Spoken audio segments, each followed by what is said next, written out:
Anochece en Buenos Aires, que no es poco.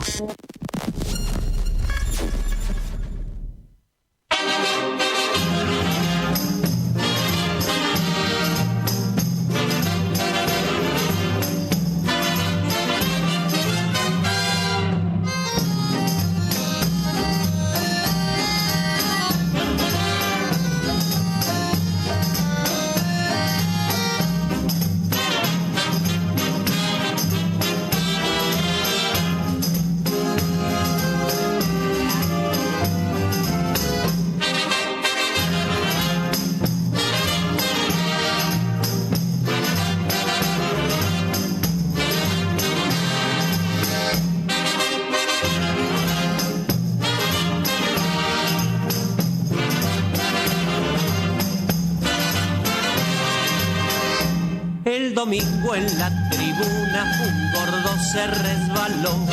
Si supieran la avalancha que por el gordo se armó, rodando por los tablones hasta el suelo fue a parar, mientras todos los muchachos se pusieron a gritar. Deben ser los gorilas, deben ser, que andarán por allí. Deben ser los gorilas, deben ser, que andarán por aquí. Deben ser los gorilas, deben ser, que andarán por allí. Bueno, ¿cómo andan ustedes? Estamos saliendo al aire con nuestra emisión número 435 de Anochece en Buenos Aires, que no es poco para que la radio comunique y la memoria sea un ejercicio. Bien, les cuento que el programa de hoy vamos a tener un invitado de lujo. Se trata nada más y nada menos de quien se desempeñara como fiscal de la Nación, de profesión abogado, especializado en derecho penal. Fue diputado también en el Congreso, presidente de lo que se llamó el Frente Grande en la ciudad de Buenos Aires y ejerció por 2 veces consecutivas la alcaldía o la jefatura del gobierno de la ciudad de Buenos Aires. Me estoy refiriendo al doctor Aníbal Ibarra, en el cual estaremos hablando del pasado, del presente y del futuro. El pasado porque el pasado existió. El presente porque, bueno, es lo que está transcurriendo. Y el futuro porque, como decía algún poeta, 3 segundos antes de la muerte todo es posible.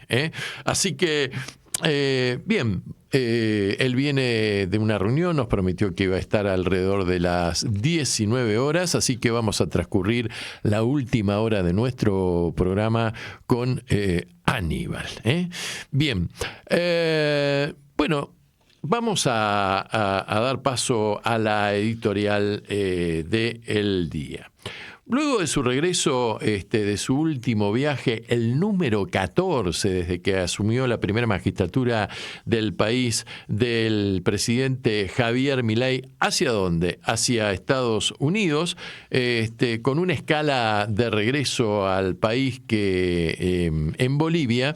Bueno, el presidente participó en un evento empresario celebrado en el gran país del norte, el Business Forum en la ciudad o en la región de Miami, evento que les cuento para su implementación y celebración implicó unos $15 millones de inversión que tuvo un fuerte apoyo del Fondo Soberano por Arabia Saudita, por ejemplo, y el presidente expuso ante unas 10.000 personas y habló, por supuesto, de los logros de su gobierno desde el punto de vista económico, político, de cómo le tocó gobernar en estos 2 años, teniendo minoría en el Congreso y tratando de lo que él llama de combatir la corrupción y el peligro que él lo referencia en los cucas o en el peronismo o el comunismo, que es para él todo lo mismo. Y este importante foro es un foro de empresarios, un foro de empresarios, de hombres de negocios muy importantes. Bueno, llamó a invertir en la República Argentina y reconfirmó el rumbo que le dio a su gobierno desde el punto de vista geopolítico, alineado con los Estados Unidos de Norteamérica y con el Estado de Israel, ¿verdad? Y por supuesto su consabida caterva de combatir al Estado para favorecer la propiedad privada y la libertad individual, que según él, bueno, le da una cuota de creatividad al sistema económico que permita que todos vivamos mucho mejor. Bueno, fue recibido en este fórum, fue recibido como un rockstar, ¿no?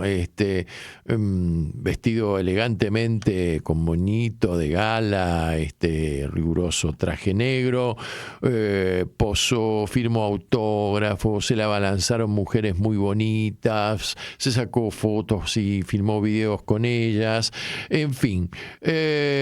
Luego se trasladó también a la ciudad de Nueva York, que como sabemos ha cambiado sus aires políticos con el todavía muy fresco triunfo del nuevo intendente que tendrá que asumir dentro de muy poco tiempo, Mamdani. Y por supuesto ahí, que es otra parada obligatoria del Milei, bueno, tuvo un encuentro espiritual con una comunidad, parte de la comunidad rabínica de Nueva York, con la gente esta de la comunidad, no sé cuánto, Lubavitch, y fue a visitar el sepulcro o el lugar en donde reposan los restos del principal líder espiritual de esta comunidad, y por supuesto aprovechó la oportunidad de recomendarles a los ciudadanos de New York que según él se habían equivocado por elegir políticamente la opción que les había propuesto el señor Mamdani, ¿no? Luego terminó su estadía, digamos, en Estados Unidos, trasladándose para participar en una cena de gala de la Conferencia de Acción Política Conservadora, que es esta internacional, digamos, de la extrema derecha, que se reúne en varias partes del mundo. Buenos Aires también ha sido una sede anfitriona este año, precisamente, a principios de año, de este cónclave, por decirlo de alguna forma elegante, de dirigentes que están ubicados en la extrema más derecha desde el punto de vista político. Bueno, también aquí fue muy bien recibido, y bueno, participó en esta cena de gala, en donde, bueno, el cubierto supongo que habrá sido muy costoso, cuando por ejemplo, para que se den una idea, cuando se lanzó acá la Fundación Faro en Buenos Aires, que preside este señor Laje, también se hizo una cena, un ágape, y el cubierto acá salía $25.000, por ejemplo, ¿no? Interesante este contraste en un país en donde ayer se dio el nuevo costo de vida que llegó al 2,3% y que de a poquito va aumentando, imperceptiblemente, pero va aumentando, y en donde uno de los rubros que se toman en cuenta para hacer el cálculo de este índice es precisamente los alimentos, ¿no? De los alimentos vienen aumentando en forma peligrosa. Los argentinos se están endeudando y sacando crédito a través de las tarjetas para ir a comprar comida. Para ir a comprar comida, no para ir a comprar una heladera, un coche, cosas de otra monta, sino para la subsistencia. Así que bueno, este contraste del presidente que participa de estos eventos en donde se comen manjares, comidas exquisitas, y que va representando a un pueblo que realmente la está pasando muy duro, pero que bueno, que él tiene algo para mostrar, y es que fue avalado en la reciente elección en las urnas, saliendo por supuesto triunfador, ¿verdad? Bueno, de regreso al país, el presidente hizo una escala en Bolivia porque participó de la asunción del nuevo presidente boliviano, en compañía de por supuesto fue acompañado por Karina y por el nuevo canciller de Argentina, Pablo Quirno, y bueno, participó, como te digo, de la asunción del presidente boliviano, el señor Rodrigo Paz Pereira, un hombre que está relacionado con una importante familia política del país de hermano del Altiplano, dado que fue hijo de Jaime Paz Zamora, que en el siglo pasado presidió el movimiento al socialismo y que fue presidente también, y es sobrino nieto nada más y nada menos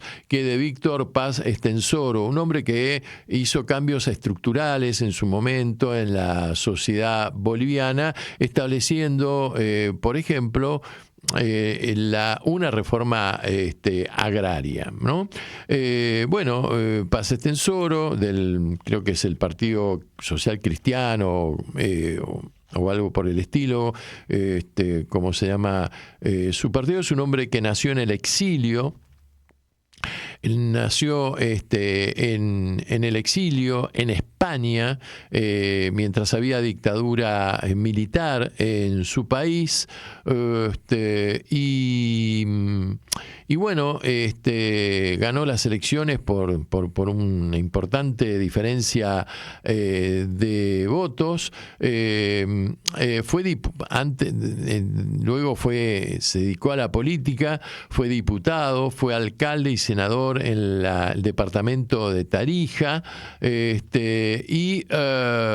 es un hombre que es un hombre de centro derecha, una centro derecha más moderada, que prometió a los bolivianos capitalismo para todos, algo que también los argentinos vivimos en la década del 90 con Carlitos Menem, cuando hablaba de la revolución productiva, la reducción del gasto público, una reforma constitucional para atraer inversiones, por supuesto que la reinserción de Bolivia en las relaciones internacionales, pero ojo, que por ejemplo también declaró que las relaciones, vos sabés que Bolivia forma parte con nosotros y con Chile del famoso Triángulo del Litio, ¿no? Declaró también que las relaciones con China eran perfectamente, eran muy buenas y que eran normales y que no se iban a interrumpir, porque China está muy interesada en el litio boliviano, ¿verdad? Bien, además, bueno, hubo sintonía con Javier Milei. Ambos dijeron de relanzar las relaciones entre ambos países, que en los últimos 2 años un poco se habían enfriado durante la presidencia del presidente boliviano Arce, de forma tal de ir impulsando un cambio de perfil político e ideológico en la región, y que esto sin duda puede llegar a tener un impacto en el Mercosur, ¿verdad? Bueno, la celebración de una serie de convenios culturales, de colaboración comercial, económica entre ambos países, la promesa de llevar a cabo e impulsar estos nuevos acuerdos. Y bueno, y luego el presidente regresó a la Argentina. Previo a su viaje, el presidente, previo a su viaje dirigido a Estados Unidos, tuvo una reunión en la Quinta de Olivos con más o menos unos 130 legisladores, entre diputados y senadores, a los efectos de tirarles línea y de, de solicitarles el apoyo, la colaboración y la militancia para impulsar y lograr la aprobación de proyectos que van a ser prontamente, a partir de diciembre, enviados al Parlamento argentino, y que es una exigencia tanto de nuestros prestamistas del Tesoro norteamericano como del Fondo Monetario Internacional. La foto esta era un requisito que le había exigido Trump a Milei en su anterior viaje, a los efectos de mostrar gobernabilidad y que no fuera tan, digamos, ortodoxo y violento con la oposición, y empezar a hacer política, o sea, alianzas, a los efectos de que estos proyectos de ley prosperen concretamente en el Parlamento. Los proyectos de ley que se vienen y ya un poco empiezan a tomar estado público en la polémica de la sociedad es la ley de reforma laboral. Se dejaría para luego la reforma previsional o jubilatoria. Se viene una reforma fiscal que ellos dicen de simplificación de impuestos, pero que todo hace pensar que va a favorecer a los más ricos de la sociedad argentina, bajándole los impuestos para lograr siempre el remanido argumento del efecto derrame, para crear, si vos le sacás presión tributaria a los ricos, derrama, crean fuentes de trabajo, qué sé yo, y cosa que no ha ocurrido, ni ocurrió con Martínez de Oz, ni ocurrió con Menem, ni ocurrió con Macri, y todo hace pensar que esta elección no ha cundido, no ha calado en la sociedad argentina. Y además también la reforma al Código Penal. Recientemente, en la celebración de los 200 años de la Policía Federal Argentina, Patricia Bullrich hizo referencia a esto, diciendo que ahora con la posibilidad de tener un nuevo Código Penal, si un pibe se afana un celular, va a tener 12 años de prisión. Bueno, y además, por supuesto, la aprobación entre los proyectos que les pidió que trabajaran seriamente Milei a los legisladores, está la aprobación del presupuesto. Ustedes saben que hace 2 años que la República Argentina no tiene presupuesto, se maneja con el último presupuesto que fue el de Alberto Fernández, y esta es una imposición que exige el Fondo Monetario Internacional. Bien,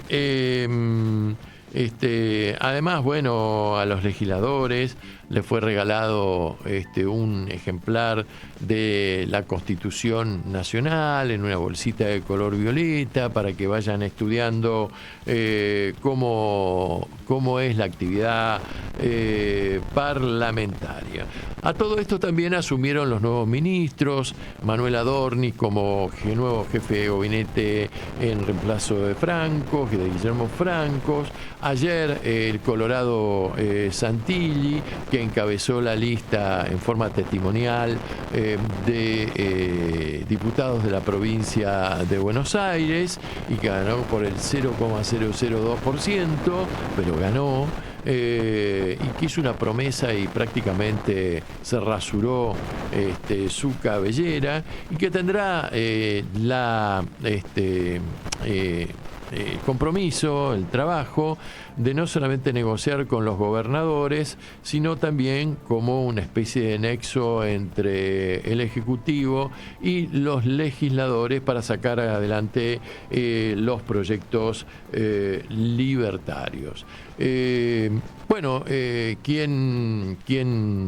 Quien se reunió la semana pasada con el presidente fue Mauricio Macri, que salió bastante ofuscado de la reunión con el presidente, no solamente porque se le pasaron 7 diputados del PRO y ve desgranarse su partido político que se va hacia las filas libertarias, sino porque también ayer hubo un encuentro a nivel nacional del PRO que fue bastante tenso, con algunas actitudes violentas, algunas sillas que se rompieron, recriminaciones, algún legislador que por orden de Macri fue retirado de muy buenas maneras, con posiciones díscolas dentro del PRO, como por ejemplo el PRO Córdoba, que está intervenido y que manifiesta su desacuerdo con la conducción nacional. Macri, que dijo que en el 2027 el PRO va a presentar seguramente un candidato independiente. María Eugenia Vidal, que también declaró que el PRO no es oficialista, pero que va a apoyar todos los proyectos con los que coincidan con la Libertad Avanza, pero que sostiene la autonomía de las fuerzas libertarias.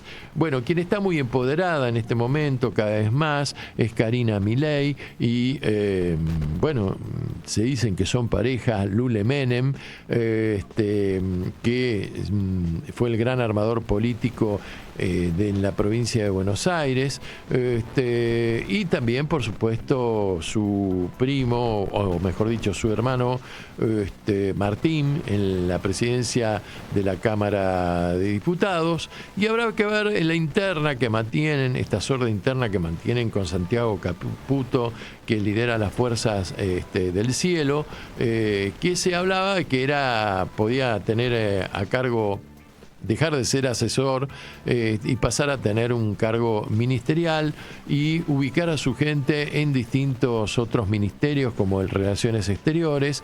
Habrá que ver esto cómo se va llevando a cabo la convivencia sin producir fracturas. Mientras tanto, la distancia entre el presidente y la vicepresidente es cada vez más notoria, no obstante lo cual la vicepresidenta va a tener que convivir a partir de diciembre con una persona con la cual no se lleva muy bien, que es Patricia Bullrich, que no sé si peleará por la presidencia de la Cámara o esperará su momento para ser dentro de 2 años candidata a jefa de gobierno de la Ciudad Autónoma de Buenos Aires y desbancar de este distrito definitivamente a los Macri, pero ahí se espera un duelo muy interesante entre estas dos mujeres que detentan mucho, pero mucho poder. Así que, en fin, por el lado del peronismo, lo que, digamos, se está negando con esto de hay mucha disconformidad en las bases y emigraron 2 diputados, 2 legisladores de Unión por la Patria, se fueron del bloque ayer, y hay gente que está reclamando que haya elecciones internas.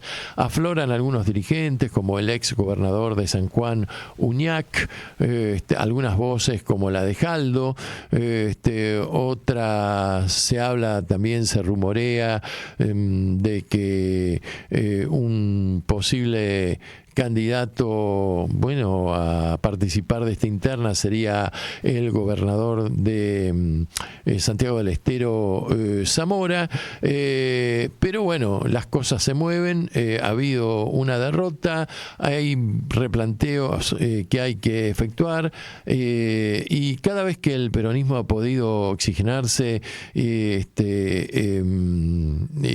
su interna, ha revivido, ha logrado reorganizarse, y hay que tener en cuenta que el peronismo no es un partido político tradicional, sino que es un movimiento dentro del cual convergen muchas posturas, muchas tendencias, y esto es lo que hace que a veces los trapitos salgan a la opinión pública.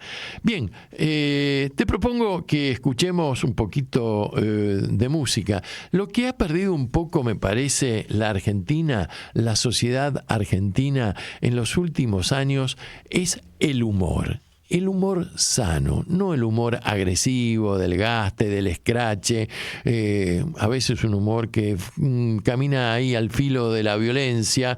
Y con este video que te vamos a pasar ahora, queremos reivindicar ese humor rioplatense, ese humor sano que nos caracterizó durante muchos años, y hemos conseguido esta perlita negra en donde lo vas a ver cantar nada menos que a Carlitos Balá, qué gusto tiene la sal, a Julio Frade, este excelente músico uruguayo, concertista de piano que actuó con el grupo de uruguayos Upumó por Jao Jarana, y también a Ricardo Spalter, que conformó este excelente grupo de humoristas orientales en esta reunión que tuvieron para hacer jazz del primero en la Mississippi's Trio.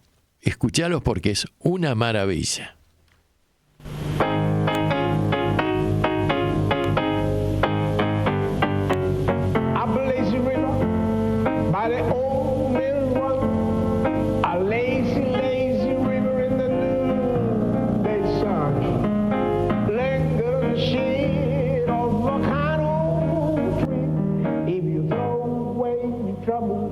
Dreaming me.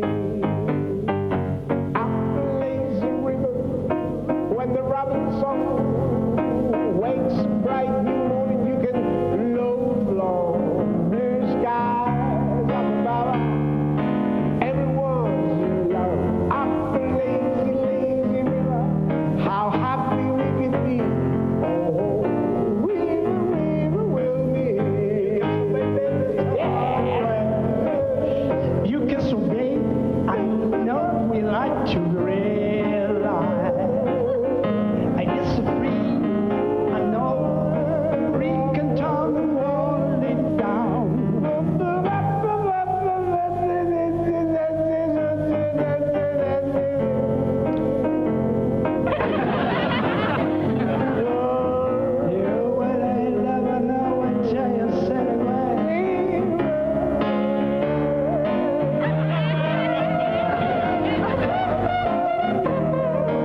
Quédese en Buenos Aires, que no es poco. Para que la radio comunique y la memoria sea un ejercicio.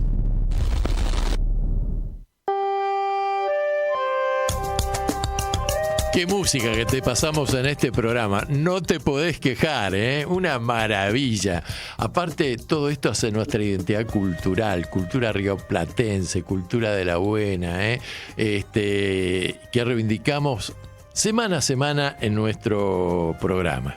Así que, bueno, vamos a hablar un poquito de deporte. A ver, deporte. Se celebró el superclásico de los argentinos y realmente River no jugó a nada. Boca lo pasó por encima. Si no hubiera sido por Armani, creo que el partido podía terminar a favor de los Ceneices 4 o 5-0. Y para mí fue un hallazgo, a ver qué opinás vos, Guille. Este pibe, el 7 que tiene Boca, el Chango Ceballos, ¿se llama? Qué bien que juega este pibe, este changuito, realmente lo volvió loco a la defensa de River, y bueno, el que estuvo un poco desacertado, que tuvo también la posibilidad de marcar, fue Jiménez, Milton Jiménez. Pero realmente preocupante lo de River, pues está por terminar el campeonato. Un campeonato difícil en su resolución, porque juega la tabla general, pero también juega la tabla de las zonas de este campeonato corto que se está llevando a cabo. Y entonces River podría no clasificar para, no sé si es la Copa Sudamericana o la Copa Libertadores. Bueno, todo depende de que River tiene que ganar, pero a su vez también se tienen que dar otros resultados. Bueno, lo cierto es que los jugadores de River le pidieron perdón a su hinchada, reconocieron que no estuvieron a la altura de las circunstancias, y como yo siempre digo, el fútbol siempre otorga revancha. Termina un campeonato, tendrán que hacer ajustes, se irán algunos jugadores, vendrán otros refuerzos, en fin. Yo creo que el muñeco Gallardo sigue siendo un muy buen director técnico. Aparte, nadie puede dudar de que el muñeco esté consustanciado con la banda roja. Pero bueno, a veces se da la buena y a veces se da la mala. ¿Qué va a hacer? Es así la cosa, ¿no? Y por otro lado, Boca también se merecía una alegría, venía muy cascoteado este equipo, no se le daban los resultados, se le murió el director técnico, la oposición a Riquelme se lo estaba comiendo crudo prácticamente, así que, bueno, bien. En fin, se celebró este partido, borrón, cuenta nueva, vamos a ver qué pasa en la última fecha y cómo terminan posicionados los equipos. En el fútbol internacional, el sub-17 le está yendo bastante bien. Le tocó una zona que me parece que eran las Islas Fiji, y no sé qué otros equipos, no sé si Bélgica o algo así, pero ganó todos sus partidos, clasificó en su zona, y es una categoría interesante porque es un poco el semillero, ¿verdad?, de los jugadores que algún día tal vez vistan la casaca de la selección mayor de fútbol. Y en cuanto al otro deporte que también hizo que los argentinos sintonizaran la televisión, el pibe Colapinto. Bueno, el pibe Colapinto creo que hizo su mejor carrera del año en Interlagos. Muchos argentinos viajaron y desafiaron el tifón que asoló parte de la geografía brasileña, con unos cuantos muertos, heridos y qué sé yo. No se sabía si la carrera se iba a suspender por estos temas climáticos, y terminó 15 sobre 20. Su compañero de equipo terminó mejor clasificado que él y obtuvo el primer punto para la escudería Alpine en este campeonato de Fórmula 1. Colapinto fue confirmado para la próxima temporada, o sea, para el año que viene. Esperemos que le den un coche mejor, que mejoren el motor, que tenga esta escudería una mejor equipo y performance técnica y que pueda competir un poco mejor el año que viene.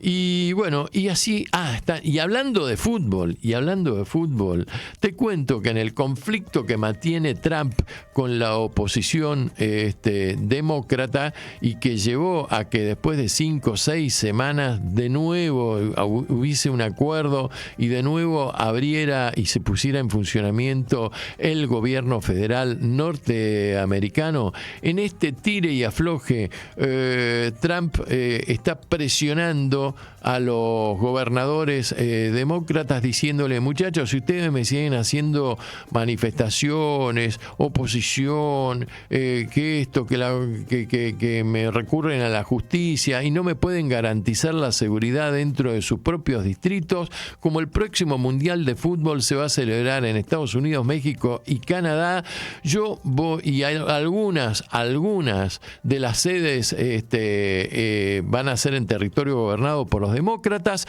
yo lamentablemente los voy a tener que correr como sedes para esos partidos que se van a celebrar en sus distritos. Así que bueno, hay todo un bolonqui, no solamente en la República Argentina, sino también en el gran país del norte. ¿Volvemos a la música? Sí, volvemos a la música con el tema número 2 en la lista de hoy, mi querido Guillermo. Este tema interesante se llama Mía por Rosana Tadei.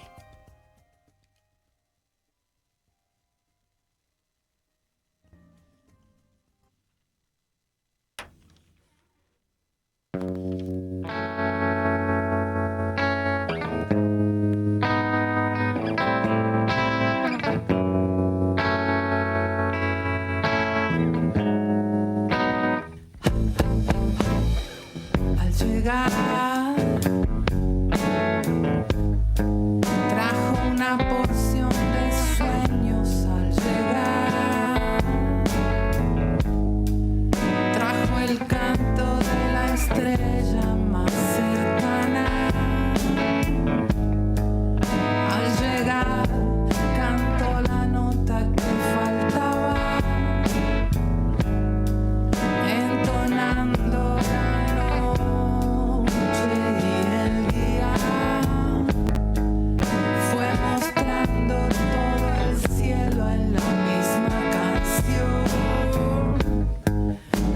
llegar, trajo pequeñas melodías, las lanzó por el aire a volar, a volar, a volar, a volar. Cada segundo la vida entera, cada segundo la vida entera, cada segundo la vida entera, cada segundo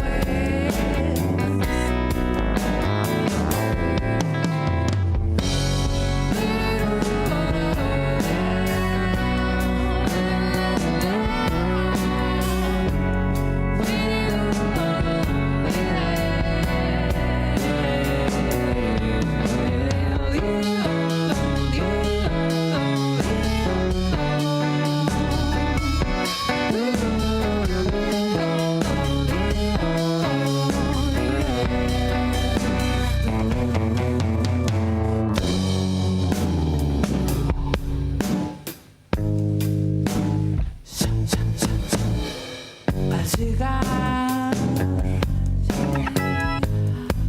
trajo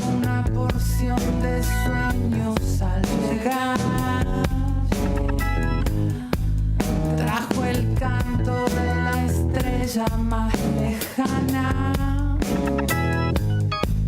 Al llegar canto la nota que faltaba. Al llegar ella cada segundo es la vida entera, cada segundo es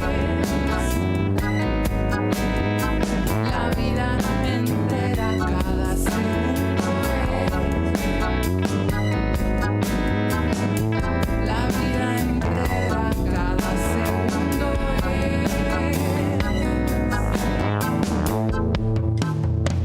destinos y flores, bienes y juego, la alegría, destinos y flores, bienes y fuego, la alegría de los soles que llevo en el corazón de tus dones, te llevo en el corazón.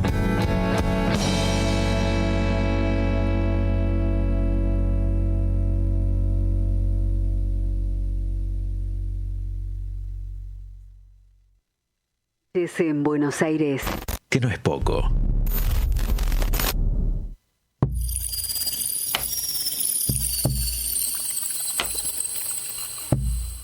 Bueno, volvemos a la realidad. Íbamos un poco a hablar del panorama internacional. La semana pasada, la presidenta mexicana Claudia Sheinbaum estaba cumpliendo con un acto en la calle, en la vía pública, una sede, creo que inauguraba una sede educativa, algo así relacionado con la universidad en el Distrito Federal de México, y resulta ser que, dijo como que tenía desde el Palacio Presidencial a donde tenía que trasladarse había unos 200, 300 metros, dijo, ¿para qué voy a ir en coche? Me voy caminando. Aparte, ella no rehúye el contacto con la gente, con el pueblo, y mientras estaba ahí hablando, resulta que un hombre que luego de ser inmediatamente detenido por las fuerzas de seguridad de la presidenta, se constató que estaba ebrio, se acercó hacia ella, le dio un beso, pero le posó sus manos en los pechos, ¿verdad? Ella después declaró que fue todo tan rápido que no se dio cuenta de lo que estaba sucediendo, pero sí sus guardias personales, que inmediatamente redujeron al hombre y lo detuvieron. El hombre está detenido. La presidenta hizo una denuncia ante la Fiscalía de Género, se han iniciado acciones legales. Y por supuesto que ella dijo que bajo ningún punto de vista esto tiene que ocurrir o seguir ocurriendo en la sociedad mexicana. Una sociedad en donde el machismo está muy, muy, muy arraigado, y en donde estas nuevas políticas de género y de violencia de género comienzan a tratar de ir revirtiendo esta situación, que es muy difícil. Esto no se logra en 24 horas del día a la noche, pero llamó y tuvo trascendencia, ya la atención, por supuesto, periodística, y tuvo trascendencia a nivel internacional. Y ya que estamos hablando del tema de violencia de género en la Argentina, te cuento que en los últimos 2 años han crecido notoriamente los casos de violencia doméstica, de femicidios y de este tipo de delitos, de los que da cuenta las cadenas televisivas que constantemente están referenciándose desde el punto de vista policial a este tipo de hechos. Te cuento que esto tiene relación relación con que se cumplió hace poco el 17 aniversario de la Oficina de Violencia Doméstica que atiende este tipo de delitos y que depende nada más y nada menos que de la Corte Suprema de Justicia de la Nación, que desde que fue creada en el año hace 17 años atrás, en el año 2009 concretamente, atendió más de 216.000 casos, 216.000 víctimas, y además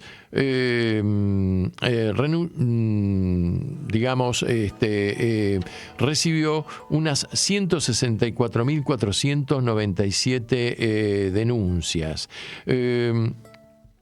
Bien, haciendo una estadística, esta oficina informó que durante todo este largo periodo atendió a 42 personas por día, agregando que brinda servicios las 24 horas de corrido durante los 365 días del año. Y que durante el año 2024 observó un incremento, y a esto me refería cuando comencé a hablar sobre el tema, un incremento de denuncias del 59%. Hay que tener en cuenta que cada denuncia que se efectúa ante esta oficina involucra a más de una persona física. Por eso se contabilizó a 216.883 personas afectadas desde su creación.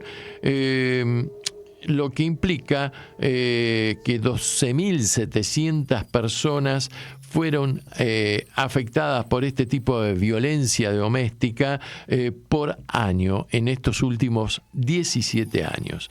El 61% de los casos de las víctimas han sido mujeres de 18 años o más. El 30% fueron niñas, niños y adolescentes, y en el 9% se registraron varones. El 54% de los casos tenían vínculo parental, o sea, un vínculo de pareja o de expareja con la persona denunciada, y un 32% un vínculo filial. Un 8% tuvieron otros tipos de vínculos y un 3% representaban a otros familiares hasta el 4º grado de parentesco. Y un 3% un vínculo de carácter fraternal o amistoso. El 96% de los casos, para que te des una idea, durante estos 17 años registró violencias de tipo psicológica, el 47% simbólica, el 32% económica patrimonial, el 31% fue una violencia ambiental, el 16% una violencia social y un 10% registró un caso de violencia sexual. En cuanto a la frecuencia de estos episodios que se denunciaron ante esta oficina, el 51% fueron diarios o semanales y solo el 5% denunció un primer episodio de violencia. Es importante destacar que esta oficina de violencia doméstica trabaja en forma interdisciplinaria con varios profesionales de distintas especialidades, ¿no? O sea, acá hay abogados, sociólogos, psicólogos, psiquiatras, médicos, etcétera.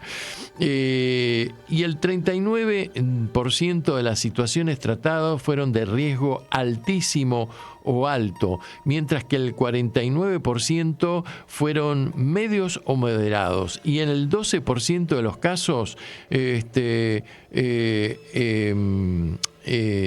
también el servicio médico atendió a más de 46.815 personas en todos estos 17 años.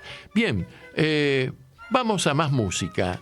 Ricardo Zulé, uno de los sobrevivientes del mítico grupo de rock argentino Box Day.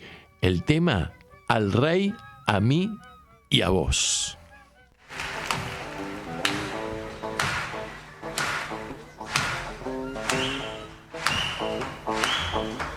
Me gusta pensar que vivir es estar feliz. No vale la pena sufrir y querer morir.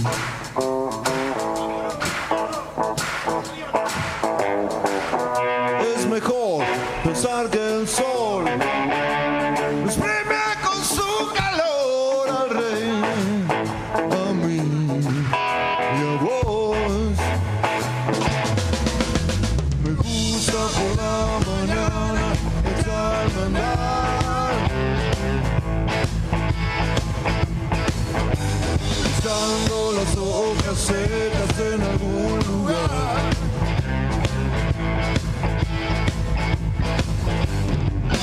Es mejor pensar que el sol nos premia con su calor al rey, a mí y a vos. Al rey, a mí y a vos.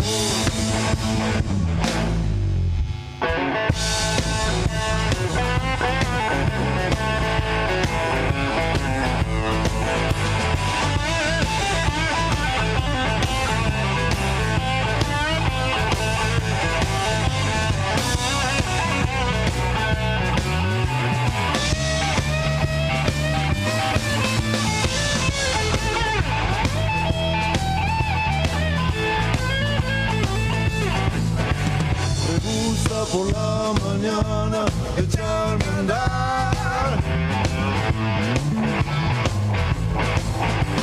pisando las hojas secas en algún lugar.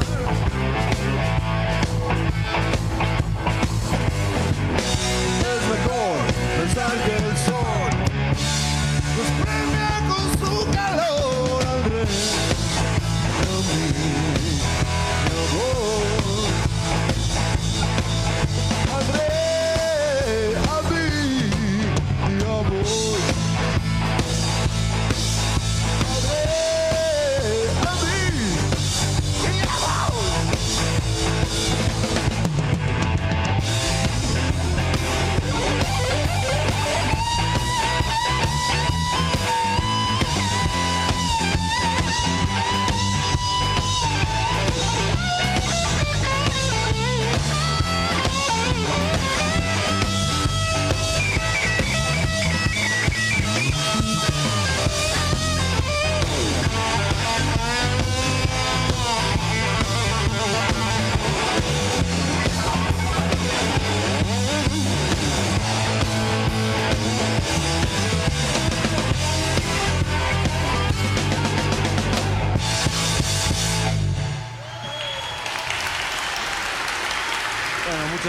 Comienzo de espacio publicitario.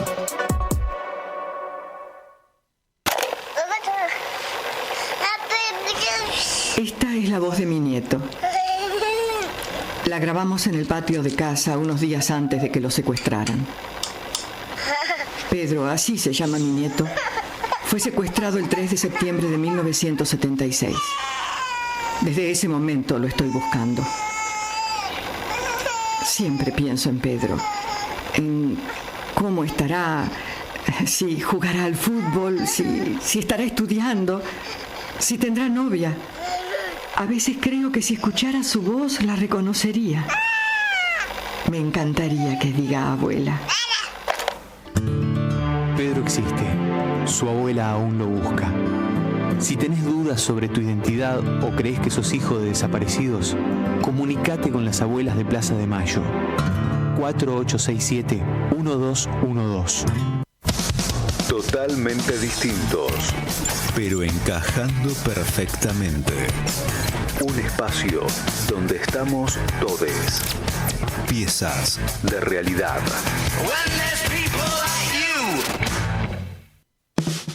Sesiones en red. Lo mejor que le pasó a YouTube.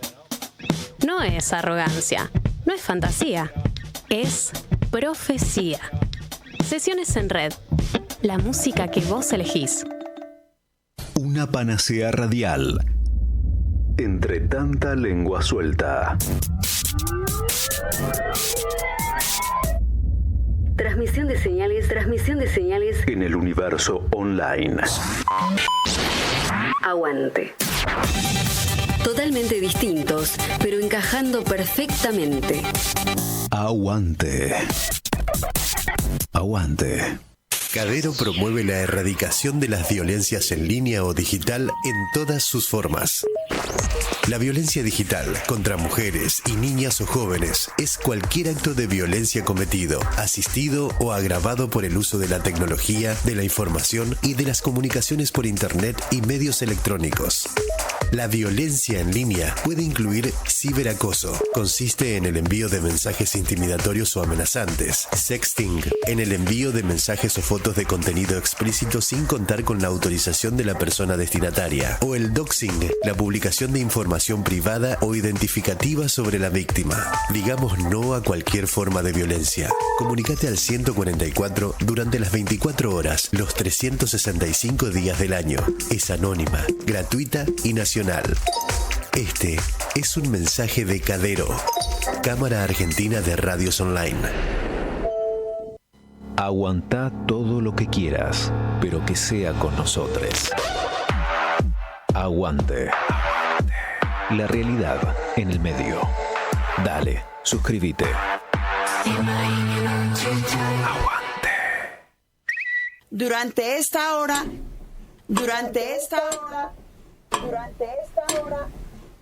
esta hora, yo o cualquier otra mujer de América Latina y el Caribe podemos ser asesinadas, solo por ser mujeres. Vivas nos queremos. ¡Vivas nos queremos! Sumate a la programación de Radio con Aguante. Distintas piezas de realidad conforman este proyecto colectivo de comunicación. Vos también podés ser parte. Entrá en www.radioconaguante.com.ar para recibir más información. Tu proyecto necesita aire. Fin de espacio publicitario. Estás escuchando Anochece en Buenos Aires. Que no es poco.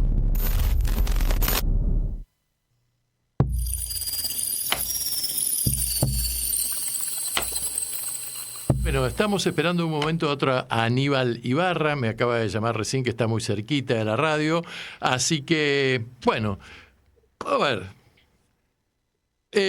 ¿sabes que en la Argentina ahora se va desregulando cada vez más la compra de armas automáticas? Seguimos el modelo norteamericano, alineados con la sociedad que preside Donald Trump. Bueno, ¿por qué? Te digo porque si querés hacerle un regalo a tu pibe para un regalo de cumpleaños, bueno, te vas a cualquier armería y hoy podés comprar un arma automática a repetición. ¿Por qué? Porque el gobierno nacional reglamentó la habilitación para la compra y tenencia civil de armas semiautomáticas que ya había sido anunciada en el mes de junio de este año a través de un decreto firmado por el presidente Milei. Pero de este tema, mirá, por ahí lo vamos a tocar con nuestro invitado que acaba de llegar en este momento, Aníbal Ibarra. Lo vamos a hacer pasar a nuestro... O escuchamos, nos acomodamos, presentamos un tema. Ahí está. Todo puede ser por Mariano Godoy mientras nos vamos ubicando con Aníbal, nuestro invitado del día.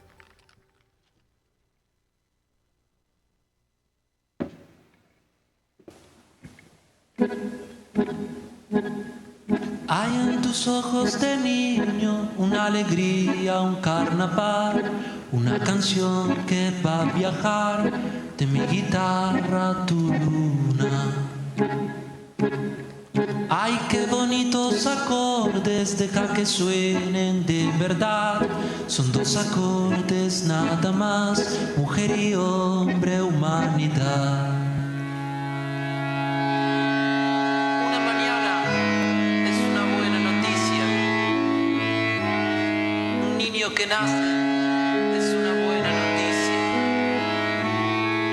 Un hombre justo es una buena noticia. Y un cantor es una buena noticia. Porque cada cantor es un soldado menos. Hay en tus ojos de niño una alegría, un carnaval, una canción que va a viajar de mi guitarra a tu luna. Ay, qué bonitos acordes, deja que suenen de verdad. Son 2 acordes nada más, mujer y hombre, humanidad. Todo puede ser, solo hay que soñar.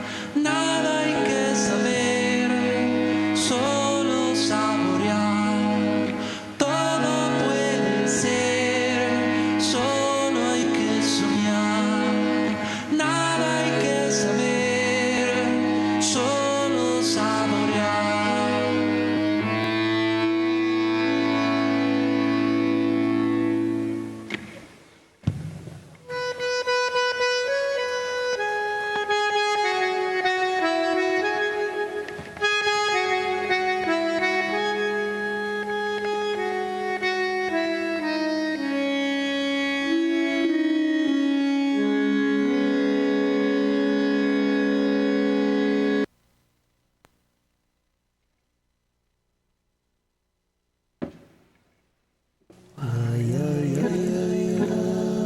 Anochece en Buenos Aires, que no es poco, para que la radio comunique y la memoria sea un ejercicio.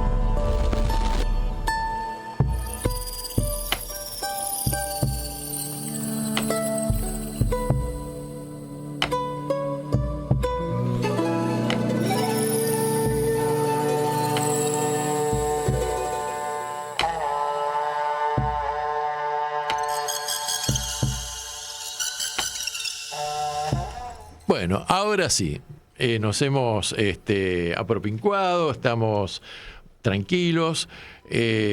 Acá estamos con nuestro invitado de día, el señor Aníbal Ibarra, que ya lo presentamos, ex jefe de gobierno por 2 periodos consecutivos en la ciudad autónoma de Buenos Aires, el segundo en momentos muy difíciles que atravesaba el país, abogado, ex fiscal, bueno, abogado penalista, con el cual comparto no solamente la profesión, sino también las limitaciones que tenemos con la tecnología, Aníbal.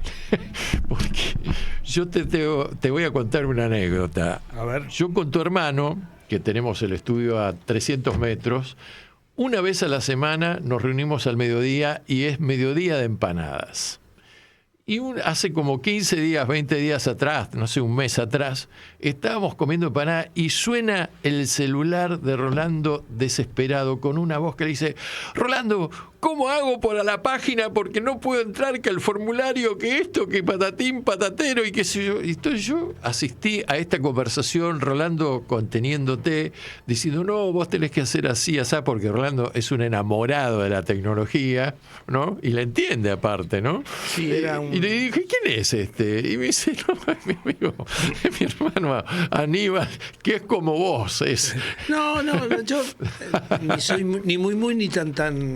Primero saludo a todos. Sí. Buenas tardes. Y no, claro, ese era porque era un formulario jurídico de un fuero que yo no hago, que Claro. era contencioso administrativo. Claro. Y entonces, bueno, le pregunté porque alguna dificultad tenía. Pero yo soy para 5 o 6 puntos de tecnología. Ni soy 1 2, ni soy 8 9. Claro, pero tu hermano es 11 puntos, le encanta, es algo que se apasiona Sí. con la tecnología y las páginas y esto y qué sé yo, bueno, en fin. Bueno, Aníbal, hecha la presentación, vamos un poco a que la gente te ubique. Hay mucha gente que sabe quién sos un tipo público, notorio, con un interesante pasado político, pero la gente joven por ahí no tanto, ¿viste? Entonces, ¿cómo fue la niñez de el niño Aníbal Ibarra. ¿Cómo estaba conformada tu familia? Yo sé que tu viejo era abogado. Mi viejo era abogado exiliado político Sí. del Paraguay porque él peleó en la guerra civil del 47 contra un dictador morínigo y perdieron. Entonces se exilió acá. Claro. Acá la conoció mi madre, se casaron y tuvieron 4 hijos. Yo soy el segundo de 4. Rolando es el primero, el que nombraste. Sí, sí. Después viene Vilma y después último Rubén. Que es el único que no es abogado. El único que no es abogado, como mi vieja decía, el más inteligente, no es abogado. Y bueno, éramos clase media, mi viejo laburante, mi típica familia de aquel entonces, mi padre trabajando en bancos como abogado, lo que fuere, y mi madre es, digamos, ama de casa. Se ocupaba de todo, de nosotros, de los 4 hijos, de la comida, de la ropa, bueno, ama de casa full. Sí, sí. Y vivimos 2 años en Bahía Blanca, el menor es bahiense. Yo nací en Loma de Zamora, también mis hermanos, porque estábamos en la zona de Quilmes, pero desde los 8 años vivimos en Ciudad de Buenos Aires. Y bueno, mis 2 padres fallecieron. Y bueno, fue la verdad que una infancia muy buena, muy linda. Íbamos a veranear a Miramar, a Necochea. Necochea es un lugar importante. Sí, para nosotros la también. familia Ibarra. Sí, porque ahí nos establecimos. Mi padre compró un departamentito con el Rodrigazo, que le fue bárbaro, a esos efectos, ¿no? Sí. Y tenemos todavía el departamentito en Necochea, así que fuimos de adolescentes ya, no de tan chiquitos, siempre en Necochea, así que es nuestra ciudad balnearia de vacaciones de la familia Ibarra. Y bueno, 3 estudiamos abogacía en la Universidad Pública, en la UBA, en Derecho. Mi hermana y yo fuimos al Colegio de Buenos Aires, Rolando fue al Sarmiento. De ahí nos conocemos con tu hermano, de Sarmiento. Y Rubén fue también a Pública, creo que no sé si era el Sarmiento, después se cambió a otro, no me acuerdo ya. Bueno, y así que ahí pasamos ya en la adolescencia vinculados con la política de alguna forma, Colegio de Buenos Aires, muy politizado. Claro. Yo entré en primer año, en el año 71, dictadura, pero viví el 73, 74, 75, no solo en el Colegio de Buenos Aires, sino a 150 metros de Plaza de Mayo, con todo lo que significaba cada movilización, cada acto. ¿Qué te parece? Lo que fuere. Así que, bueno, desde esa época, un vínculo con la política. Mi padre de izquierda, centro izquierda, y mi madre peronista, que no le gustaba la política, pero era peronista de alma. Ella amaba Perón y Evita, digamos. Ni la religión. ¿Cómo? Ni la religión. No, tampoco la religión. Ninguno de nosotros fuimos bautizados. Y mi padre más por convicción política, no era religioso, pero mi madre, el padre de ella, o sea, mi abuelo, sí llegó a ser monaguillo, todo, pero dice que vio, nunca nos enteramos qué, pero que vio cosas terribles dentro de ahí, de donde estaba en la iglesia, y entonces le vino un rechazo que lo asimiló mi madre, que se juntó con mi padre, que no era religioso, y bueno, ninguno de los 4 salimos religiosos ni estamos bautizados. Claro. Che, pero venimos de una familia politizada, digamos, donde el tema política se habló... Sí, se hablaba de política más por mi viejo, porque, vuelvo a repetir, mi madre era peronista, pero no le gustaba la política, había vivido el periodo de Perón y de Evita, y entonces, como trabajadora, mi abuelo, el padre de ella también como trabajador, etcétera, y entonces era así, peronista de alma, de sentimiento, de amor. Sí. Con lo cual nosotros nunca podríamos haber salido gorilas, porque íbamos derecho al psicoanálisis, si era así, porque era como una rebeldía contra la cuestión materna. Pero bueno, sintetizamos de alguna manera, con distintas variantes, cada uno, etcétera, esa nutriente de centro izquierda de mi padre, admirador de Fidel Castro en aquel entonces, y mi madre peronista de alma. Evitista. Sí, tenía un cuadro de Evita en el living de casa, todo, sí. Claro, sí, seguro. Yo me acuerdo con tu hermano que nos tocó una secundaria muy politizada, el anterior al 73, 72, 71, ¿no? Y yo me acuerdo que con tu hermano compartí en su momento militancia en la UES, en el Sarmiento. Claro. ¿no? Él estuvo un tiempito en la UES. Sí, estuvimos juntos en la UES y qué sé yo. Yo provengo de familia peronista, así que... pero lo curioso que él viniendo de otro sector político, siempre coincidimos en el análisis, ¿no? Y eso es algo muy interesante, te digo, que tendríamos que practicar o que tendría que practicar nuestra dirigencia política actual, que es la convergencia, ¿no? Aún manteniendo posturas autónomas, digamos, ideologías, formas de pensamiento particulares, ¿no? Pero me parece que eso es lo que nos falta a nivel político en la Argentina. Y después, bueno, tuviste también un paso por la justicia. Sí, fue casi de casualidad. ¿Fuiste fiscal? Bueno, empecé de último orejón del tarro, es decir, era de pinche, como... Sí. Y porque se producía toda una corrida dentro de un juzgado que daba el último lugar, y mi padre conocía a uno el que se iba y que producía esa corrida. Ajá. Se iba afuera a trabajar fuera de tribunales. Entonces me presentó y entré ahí como pinche y me encantó la carrera judicial y llegué a ser fiscal. Entré en el año 78 y entré cometiendo un delito. ¿Cuál? ¡Upa! Porque yo ya tenía antecedentes penales, había caído por pintar paredes, año 78, y me acuerdo que el juez, cuando antes de nombrarme, me dice: ¿usted tiene algún antecedente político? Ah, ¿qué? Y yo tenía el antecedente, que había estado preso y todo, me había mandado preso por pintar paredes. Claro. Pero bueno, la hago corta, sí. Había que pedir antecedentes, pedimos, no venían, volvimos a pedir, y nos llaman, mire, llegó acá el pedido de Ibarra, no, pero sí es para entrar acá, y dijeron, no tiene antecedentes. Llegó eso, perfecto, y presenté eso. A la semana llegó el que habíamos reiterado, con antecedente en comisaría tal, por delito de daño tal. Pero ¿qué pasó? Yo ya estaba trabajando. Estabas designado. Lo recibí yo.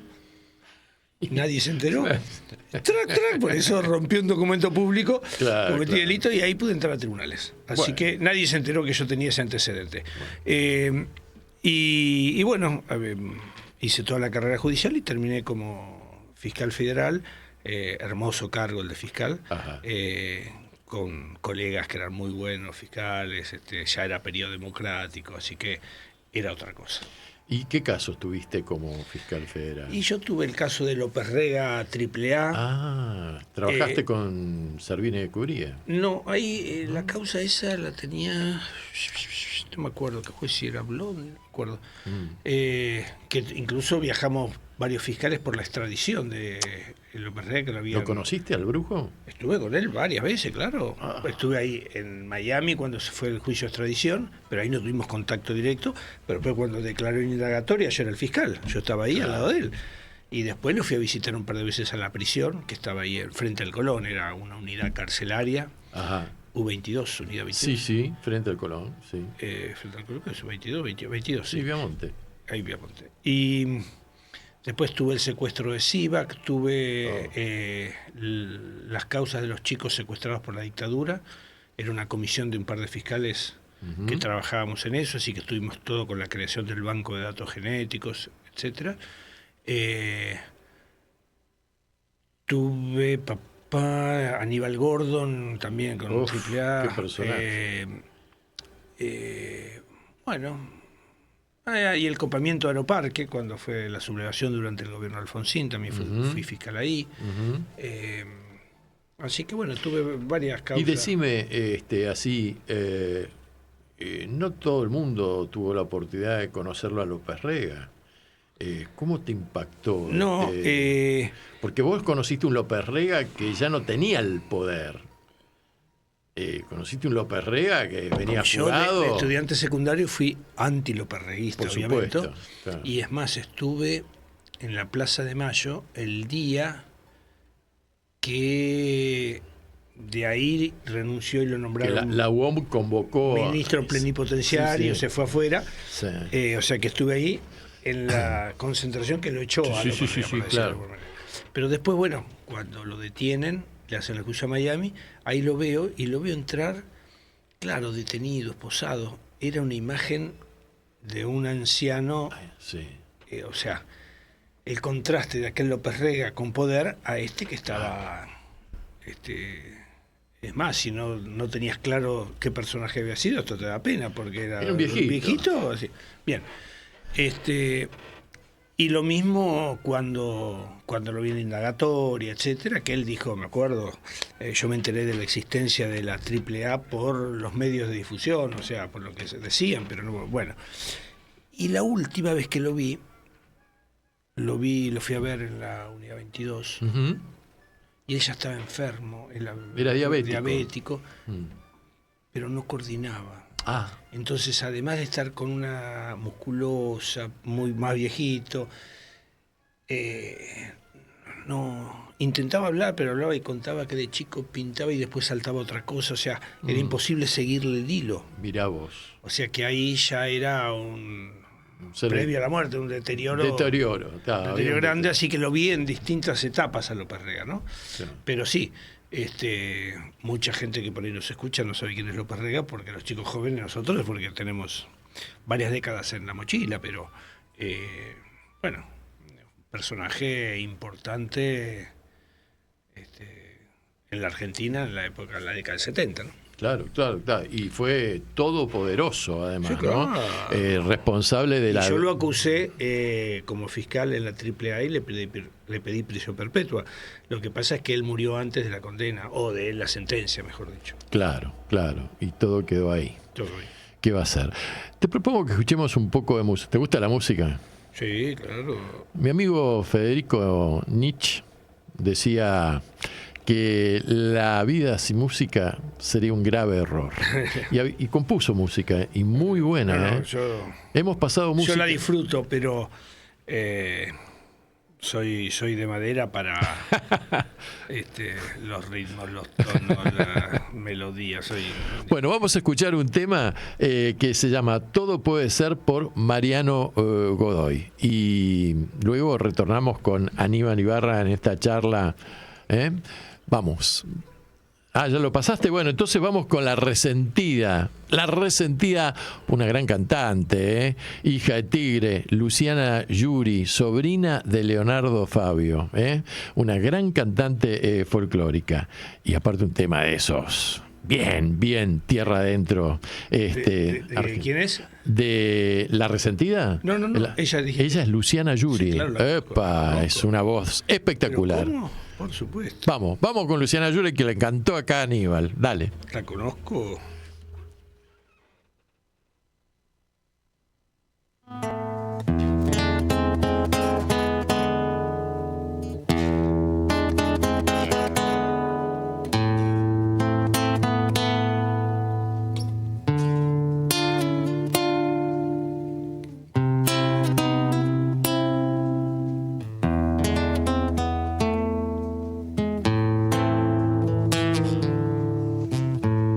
Si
amor yo me muero toda la vida.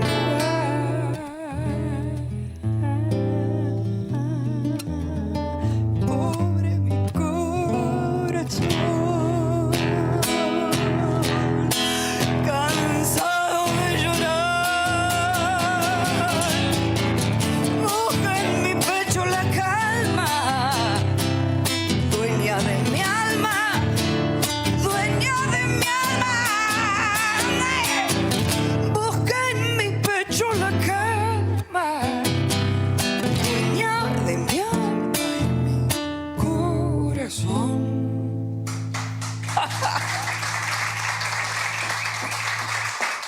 Seguí escuchando Anochece en Buenos Aires, que no es poco. Bueno, hermosísima samba interpretada por Luciana Ayuri, una excelente cantante. Y seguimos con nuestro amigo Aníbal Ibarra, que no es nada que ver con los cartagineses. Este es un Aníbal bien argentino, ¿eh? No, bueno, bien bueno, criollazo el hombre, ¿eh? Y aparte, el nombre viene de ahí. ¿Ah, sí? Bueno, decía Aníbal era hijo de Amílcar Barca. Exactamente, los Barca. Claro, bueno, y Aníbal creo que es Gracia de Vaz, Gracia de Dios, algo así es el nombre. Ajá. Bueno, lideraron las guerras púnicas contra Roma desde Cartago. Sí, señor. Creo que es hijo de Val, Aníbal. Gracia de Val. Ah, Gracia de Val. Y Val era un dios cartaginés, fenicio. Con doble A, Val. Exactamente. A veces los nombres tienen que ver y a veces tener un nombre así tan importante puede marcar un destino, ¿no? Una conducta. No, bueno, en realidad tengo el nombre por mi padre, que se llama Aníbal. Claro, pero por ejemplo vos fuiste compañero y fui también en su momento amigo mío en el Buenos Aires de un personaje que se llamó Pablo Rojo. Sí, claro. Pablo Rojo, que después terminó siendo hombre de Surruy y de Cavallo y de Menem. Sí. Siendo el hijo de Rojo, el que había escrito sobre el Che. El gordo Rojo, Ricardo Rojo. Que era muy amigo de mi papá. Pablo tenía un segundo nombre que él lo tenía oculto. Así como este filósofo Lynch de ¿cómo se dice? El Bernie Lynch, del actual se llama Tiburcio, ¿no? Y nunca lo dice. Pablo se llamaba Espartaco. Pablo Espartaco Rojo. Y el padre le había puesto Espartaco, porque estudiaba Derecho Romano en esa época, y por el personaje histórico, ¿no? Corach se llamaba Vladimiro, y nada que ver con su padre, ¿viste? Pero en fin, qué sé yo. Era muy buen orador Pablo Rojo. Era muy inteligente, un tipo muy capaz. Muy seductor, muy buen orador, pero bueno, después pasó de bando. Bueno, por eso, se fue hacia el lado del menemismo, justificó el menemismo, fue funcionario del menemismo y ya. Y terminó siendo muy liberal. Muy liberal. En ese momento era de la UES revolucionaria, digamos. Yo reconozco que él, estando exiliado en París, pues nuestros padres eran muy amigos y yo estuve en la casa de él.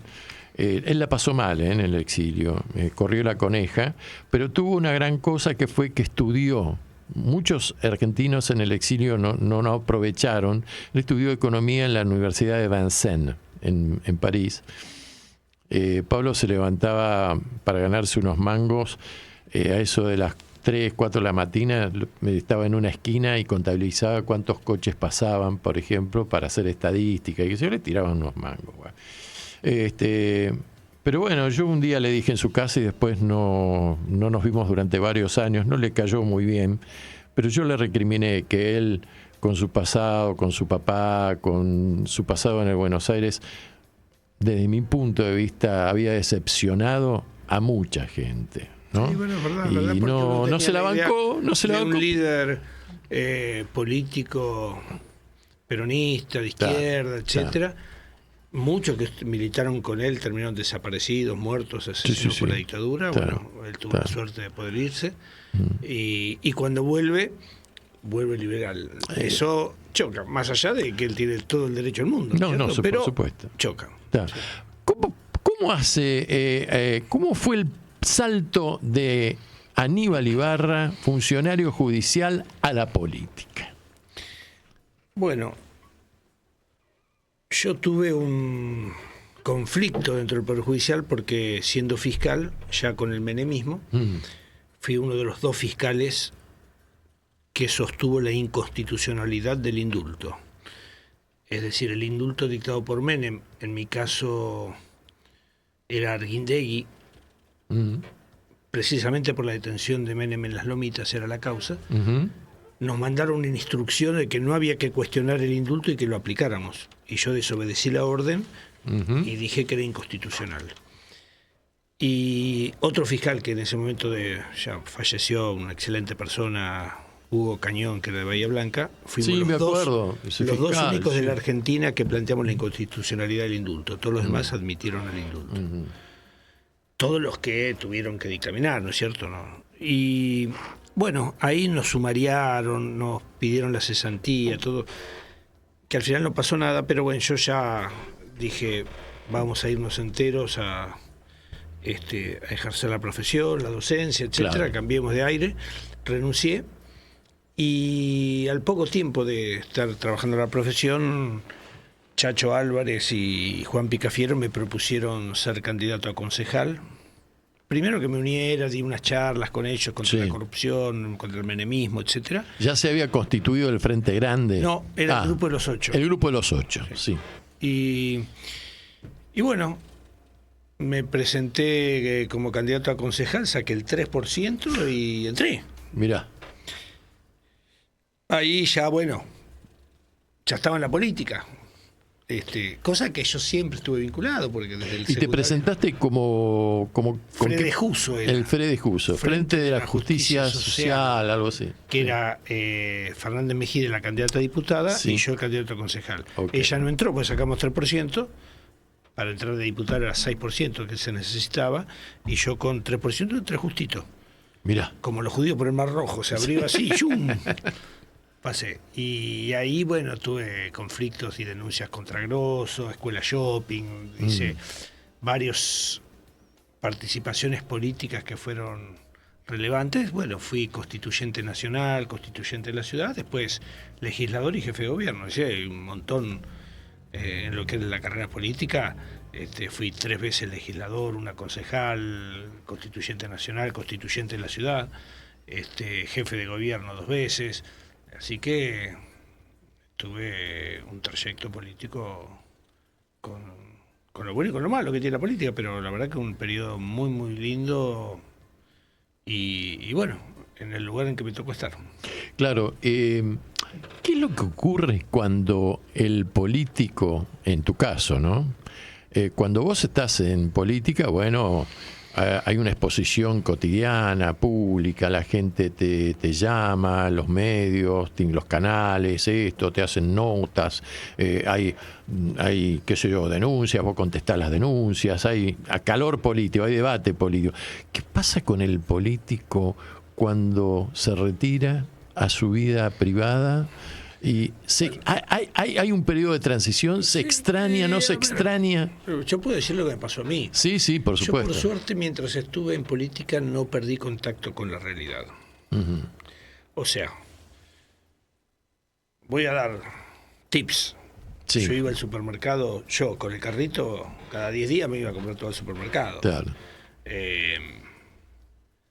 Jugaba al fútbol con mis compañeros de toda la vida y seguí jugando. En los torneos de toda la vida y no tenía custodia. Y yo los fines de semana, si iba a jugar al fútbol, obviamente iba yo manejando mi auto, no era que llamaba. Claro. No tenía custodia ni cuando iba en el auto ni en mi casa. Claro. O sea, yo no perdí ese contacto. Ahora soy jefe de gobierno. Listo, disfrutemos acá, allá. Claro. No. Entonces después, cuando fui destituido, etcétera, no fue una cosa traumática que tuve que volver a hacer lo que es. Ya estaba desacostumbrado. Claro, ser jefe de gobierno, tener poder de alguna manera, significa un montón de cosas, pero no fue, y eso que fue traumática la destitución, Sí. No tuve un conflicto de que cambié mi forma de vida de la noche a la mañana. Sí, cambió obviamente, pero seguía haciendo las mismas cosas que también venía haciendo. Seguí jugando al fútbol con mis amigos, yendo a la cancha como antes cuando era jefe de gobierno, yendo al supermercado y todas esas cosas que en el barrio todos me conocían, y era uno más del barrio. ¿No era? ¿Y siempre viviste en el mismo barrio? Bueno, no siempre, pero desde hace 25 años viví. Yo me mudé ahí en el 95. Veterinaria. ¿Qué es? ¿Veterinaria el barrio? No, ese era agronomía. Agronomía. Parque Chas. Ahí está, Parque Chas. Lindo lugar. Estuve en barrio. Sí, barrio. Y Parque Chas no la zona circular de Parque Chas, sino la parte de Parque Chas que como cualquier barrio. Sí. Así que nos conocíamos todos en el barrio, en los comercios, en las veredas, o sea, tiene vida barrial, donde uno recibe ayuda del vecino porque lo conoce, que puede ir a pedir cualquier cosa que uno le haga falta. Bueno, y así que yo no sentí, por suerte, esa nostalgia. Y además empecé a disfrutar de más tiempo, por supuesto, con lo que tiene eso de después me agarré el hobby de subir montañas, entonces, cosas que con mucha dedicación política no hubiera podido hacer. Claro. Entonces empecé a disfrutar también de la disposición del tiempo mío, ¿no? Tenía más tiempo para leer, más tiempo para irme de vacaciones. Menos estrés. Estoy trabajando como abogado, o sea, no era que... Vos regulás la cosa. Y sigo trabajando como abogado, o sea, no... no estoy cubierto como para no trabajar o vivir de una jubilación, así que, pero bueno, así que la verdad que lo tomo como una etapa donde no es que sentí nostalgia y me flagelaba y estoy extrañando. Decime, dos preguntas en una, pero para desarrollar. Una última cuestión. Sí. Yo tuve mis hijos también cuando ya estaba en la política, pero por suerte no fui un padre ausente con ellos, cosa que después, sin estar con tanta demanda en la política, pude continuar con esa presencia paterna. O sea, tampoco en eso sentí una diferenciación, porque aún siendo jefe de gobierno, legislador y todo eso, con todo lo que me demandaba, siempre fui un padre presente. Entonces, tampoco ahí sentí un gran cambio. Y eso es muy importante, ¿no? Es muy importante a nivel emocional, ¿no? Íntimo de cada uno. Decime, Aníbal, vos fuiste destituido por el tema Cromañón, el tema inspectores. Evidentemente ahí había, en la municipalidad, el gobierno de la ciudad, hay como nichos, se sabe, centros de poder, repartijas. Yo creo que vos quisiste combatir eso. ¿Vos considerás que te pasaron una factura? No. ¿Considerás que tu vicejefe de gobierno en ese momento te tendría que haber acompañado mejor? Aclaro lo primero. En el tema de Cromañón no hubo ningún inspector implicado. ¿No? No, ninguno. Es más, de todos los que fueron condenados, todos fueron condenados por corrupción, coima, cohecho, salvo 3 personas. Esas 3 personas fueron los funcionarios del gobierno de la ciudad. Ajá. Así que, funcionario del gobierno de la ciudad, no estuvo implicado en ningún coima, corrupción o lo que fuere. No hubo ningún inspector. Yo a todos los inspectores ya los había echado. Ajá. Hacía 1 año y pico, y todos los que trabajaron fueron con selección de la AMIA, o sea, con una preselección, y no hubo un caso de corrupción durante ese año. O sea que no fue ese el tema, más allá que se asocia colectivamente corrupción y a mí la gente, hasta la gente que me quiere, me dice, bueno, usted no podía controlar que no coimearan los inspectores, pero no era el tema de inspectores, no hubo ningún inspector procesado, pues no hubo coima por parte de funcionarios del gobierno de la Ciudad de Buenos Aires. Sí. Todo lo demás sí, la policía sí. Ahora en la policía se quedaron ahí con el comisario, nos subieron para arriba. Claro. En cambio con los funcionarios del gobierno de la Ciudad de Buenos Aires, que ninguno estuvo involucrado en un hecho de corrupción, subieron hasta Ibarra. Ibarra era el responsable de todo. Claro. Era una cuestión política, fue una disputa política a partir de una gran tragedia, que la aprovechó quien era vicejefe, porque el síndrome del vicejefe, querer ser jefe y no poder serlo, entonces encontró la beta para poder ser, y entonces colaboró con mi destitución para poder llegar él a ser jefe de gobierno. Estoy hablando de Tellerman, ¿no? Claro, por supuesto, sí.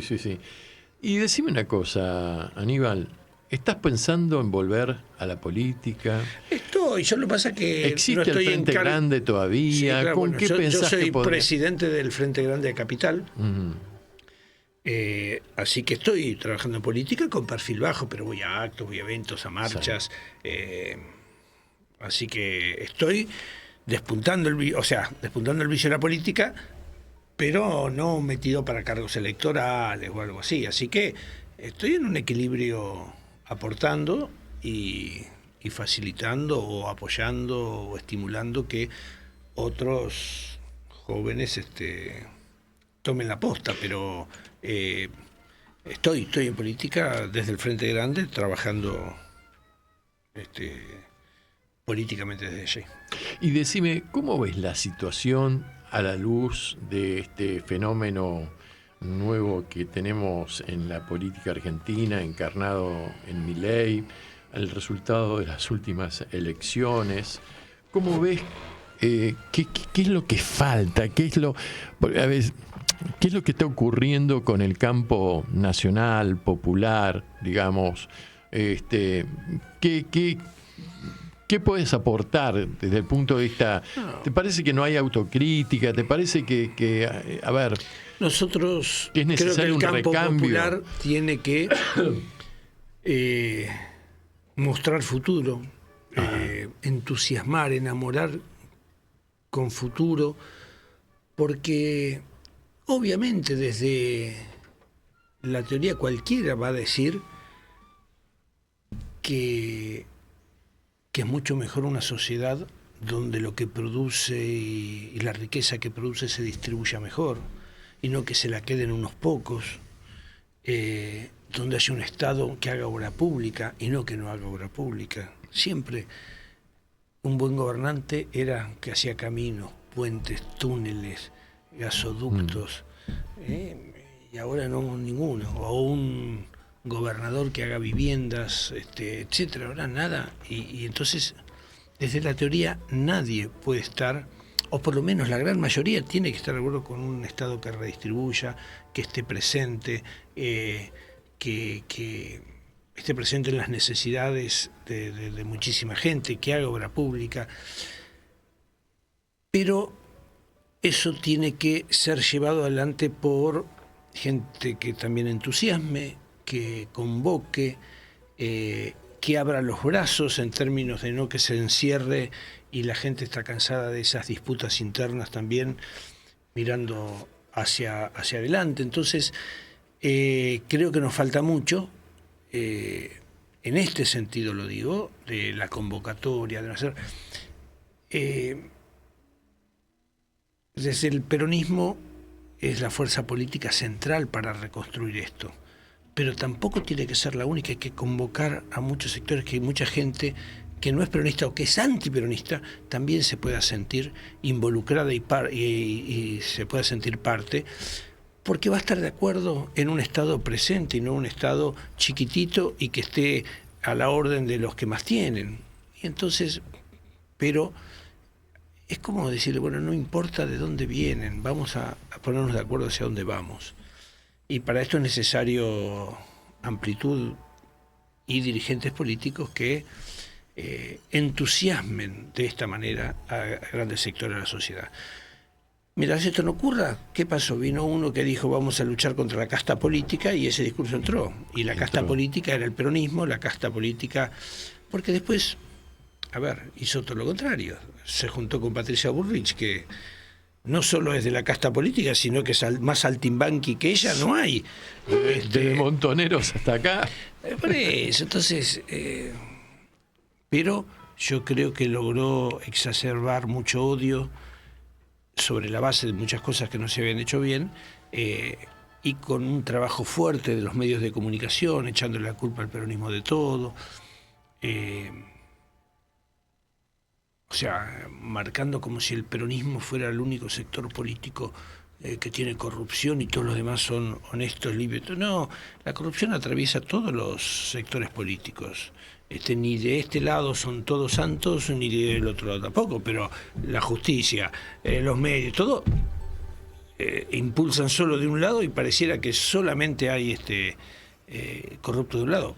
Y digo, cuando digo que atraviesa todos los sectores políticos, no estoy diciendo que porque esté Cristina, no, Cristina está mal condenada, es perseguida política. Totalmente. Hasta sí. Debido, estoy bien que tiene mala prensa por Debido. No, Sí, sí, no, sí. es un perseguido político también. Lo fue Vudú. Bueno, la verdad es que hubo toda una estrategia de destrozar al peronismo, vinculando a todo el peronismo con hechos de corrupción, y del otro lado pueden hacer lo que quieran, que no pasa nada. Sí, Entonces, porque creo que hay mucho para trabajar. Yo soy un tipo optimista y creo todas las ruedas giran, y Milei no va a estar 30 años en Argentina ni 20. Sí, porque a mí lo que me llama la atención es que, por ejemplo, hay vastos sectores de la población que están siendo muy castigados por la implementación de este proyecto político y económico, ¿verdad? Y a pesar de todo, los tipos siguen embaucados por Milei, por el mensaje libertario, ¿no? Es complejo, ¿no? Porque también hay una serie de alianzas y mensajes que vienen de sectores religiosos como los evangelistas, que te los convence de que si pones 100 pesos en la caja fuerte y volvés a las 24 horas te encontrás con $100 y esto es un milagro divino. Es una concepción muy berreta, digamos, del luteranismo, ¿viste? Y del calvinismo. Pero a mí me llama la atención esto, es decir, esta gente se va a desencantar, no se va a desencantar. No, sí, a ver, hay un tercio sólido vinculado con la derecha y que eso no se va a mover de cualquier manera. Ahora, hay un tercio que fluctúa de acuerdo al contexto, las propuestas, los dirigentes, cómo impactan determinadas cosas en los medios. O sea, hay que trabajar sobre eso fuerte, porque además la situación económica es horrible. Entonces no hay consumo, está todo paralizado, cae el empleo formal, la gente, la clase media... Se rompe el tejido social. Sí, saca de sus ahorros para poder vivir. Entonces no hay una situación floreciente que ayude a Milei. A Milei hasta ahora lo ayudó el apoyo de los grandes medios, su discurso contra la casta, y que la inflación la controló un poquitito, pero con un costo altísimo. Es decir, tengo 3 puntos de inflación, que para ellos era altísimo hace unos años, sí. A costa de recesión y de eliminar el consumo y de tener las fábricas a un 50-55% de su capacidad instalada, que esté siendo utilizada. La verdad es que no está bueno eso, pero por ahora todas estas cosas lo están ayudando. Yo creo que esto tiene un límite, y es un límite cercano en el tiempo. Sí, y yo creo que también hay que acordarse de que hay que juntarse distintos sectores para volver a crear un proyecto que enamore, que encante, que sea creíble, de la misma forma que surgió el peronismo en el 40 y pico. ¿Cómo surge el peronismo? El peronismo surge con un líder carismático, evidentemente, que es lo que nos falta tal vez en este momento, ¿no?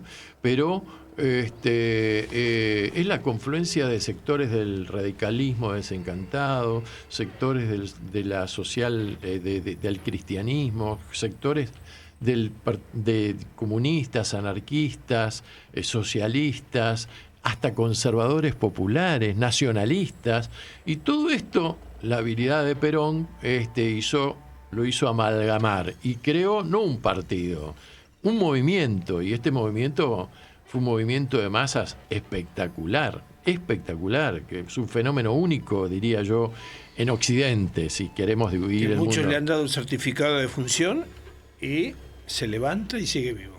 Pero cada vez que el peronismo pudo celebrar, convocar a las bases y las bases pudieron votar a sus dirigentes, se renovó, ¿no?